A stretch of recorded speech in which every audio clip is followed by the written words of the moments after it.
3 years ago, a flood wave destroyed 270 houses here in Duque de Caxias, killing 2 people and injuring 60. The scale of the disaster became apparent the day after.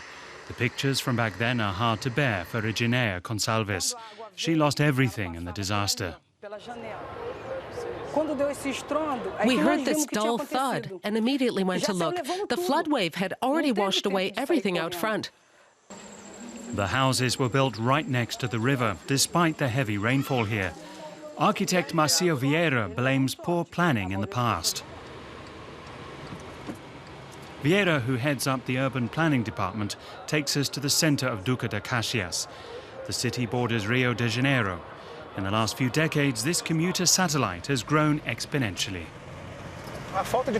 There was no city planning in the past. The buildings here were constructed incredibly close together. No green spaces were left undeveloped. Everything was built over.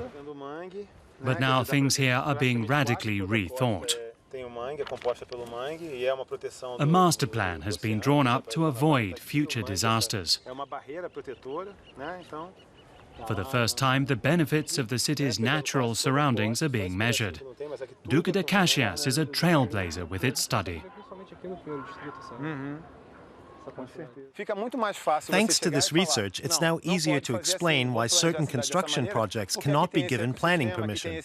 Ecosystems and natural habitats have to be given priority. Everyone in the municipal authority is playing their part. We now have an instrument to steer urban planning.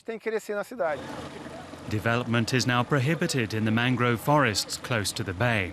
They act as a flood barrier, important given the rising sea levels caused by climate change. And to the north, the Atlantic forest. It's a source of drinking water and cools the city. Its most important function is to absorb a large volume of water. It slows the outflow. It's a lifesaver. The flood wave 3 years ago was unstoppable, but there has been a reaction to that disaster. Areas close to the river have been left undeveloped. The bitter lesson from what happened? To pay more respect to nature.